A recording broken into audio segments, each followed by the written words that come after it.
حالانکہ حضرت علی رضی اللہ عنہ فرماتے ہیں کہ مجھے نبی کائنات صلی اللہ علیہ وسلم نے دعا سکھائی۔ اچھا جی علی علی کرتے پھرتے نا، انہوں نے پوچھا جی انہوں نے نہیں آنی، میں لکھ کے دیتا ہوں، قسم اٹھا سکتا ہوں ان کو وہ دعا نہیں آتی، ان کو صرف یہ آتا علی بھی سیدھا نہیں کہتے۔ کیوں رمیش؟ علی بھی ادب سے نہیں کہتے، یا کہتے ہیں جب صحابی کا نام آئے کسی ولی کا۔ اچھا ادھر جو ہے نا یہ جو بغداد والے پیر صاحب ہیں، اس کے ساتھ یہ 1500 القاب لگا کے پھر کہتے ہیں حضرت غوث اعظم، غوث الثقلین، فلانے ملائن، بڑے حضرت قادر جیلانی۔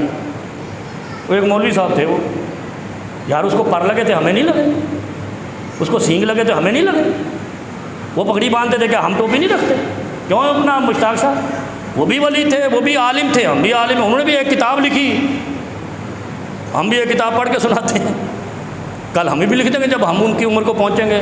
یامین صاحب کیا ہے یار تم لوگوں نے بنا رکھا ہے، کسی کو ایسے بٹھا لیتے ہو سر پہ، کسی کو گرا لیتے ہو زمین پہ، یہ تعصب، یہ نفرت، یہ بغض، یہ منازل کا طے کرنا یہ خدا کا کام ہے، تمہارا نہیں ہے۔ کون اعلیٰ ہے کون ادنا ہے، یہ تو صحابہ کو بھی پتہ نہیں تھا کہ ہم میں افضل کون ہے، کہ پتہ تھا؟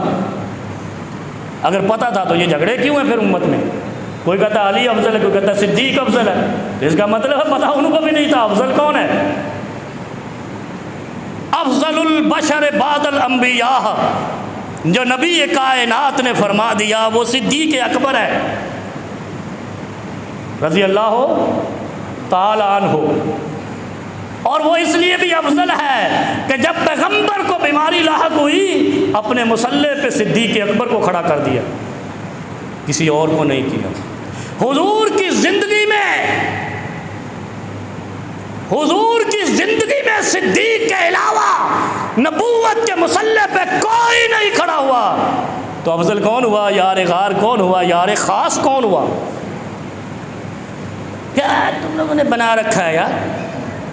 اور پھر علی کا نام ایسے لیتے ہیں جیسے چھوٹا بھائی، انا للہ و انا الیہ راجعون۔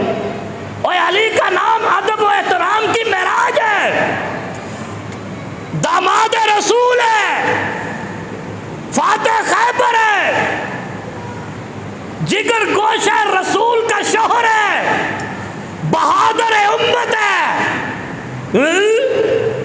وہ حضرت سیدنا علی المرتضیٰ رضی اللہ تعالی عنہ ہے، جو اس طرح نام لے وہ ادب کا تقاضا پورا کرتا ہے، جو اس طرح نام نہ لے وہ گستاخ علی ہے۔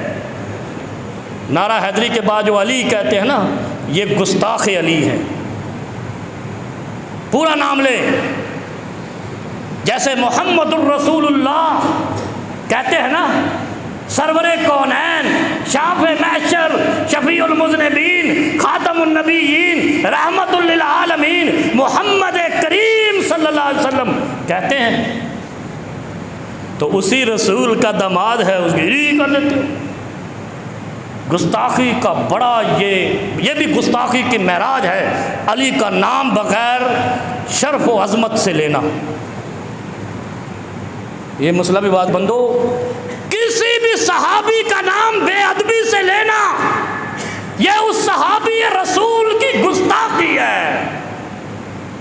یہ جملہ مشتاق بھائی یاد رکھنا، یہ بڑا ظلم ہو رہا ہے۔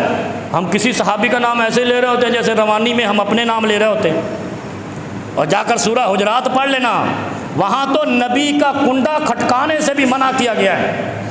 نبی کے سامنے اونچی آواز سے بولنے پر ایمان سے خارج قرار دیا گیا ہے۔ ثابت ابن قیس رضی اللہ عنہ کا واقعہ سننا، اور ہم نام لے رہے تھے، پتہ ہی کوئی نہیں، بڑے بھائی کا نام لے رہے، چھوٹے بھائی کا نام لے رہے، کوئی نام کسی صحابی کا جو کم از کم یہاں آیا ہے، یہ یاد رکھو بے ادبی سے نہیں لینا۔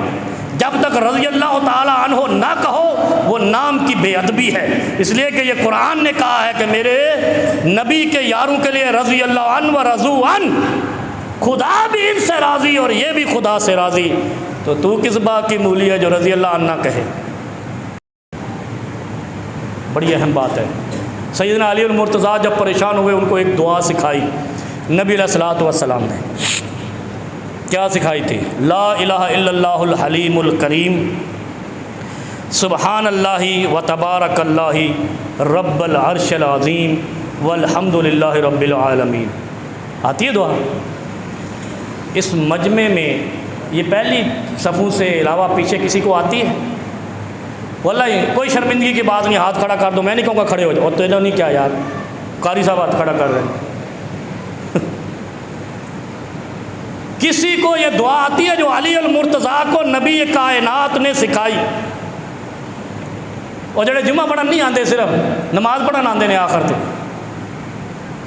لا الہ الا اللہ الحلیم الکریم، سبحان اللہ و تبارک اللہ رب العرش العظیم والحمد للہ رب العالمین۔ علی المرتضیٰ کو نبی کائنات نے سکھائی، کہا ہے علی جب تیرے اوپر کوئی مشکل آئے یہ دعا پڑھا کر، جب تجھے کوئی پریشانی لاحق ہو یہ دعا پڑھا کر، اے علی جب تجھے کوئی دکھ پہنچے یہ دعا پڑھا کر، اے علی جب تجھے کوئی مصیبت پہنچے یہ دعا پڑھا کر، لا الہ الا اللہ الحلیم الکریم، سبحان اللہ و تبارک اللہ رب العرش العظیم والحمد للہ رب العالمین۔ یہ دعائے علی ہے، یہ شفائے بلا ہے، کربلا سے بھی نجات دلائے گی۔ یہی دعا جو نبی کائنات نے اس کو سکھائی جس کو اپنی سیدہ فاطمہ الزہراء رضی اللہ عنہ کا شوہر بنایا، اور پھر وہ علی فاتح خیبر بھی بنے، امیر المومنین بھی بنے، مسلمانوں کے پیشوا بھی بنے۔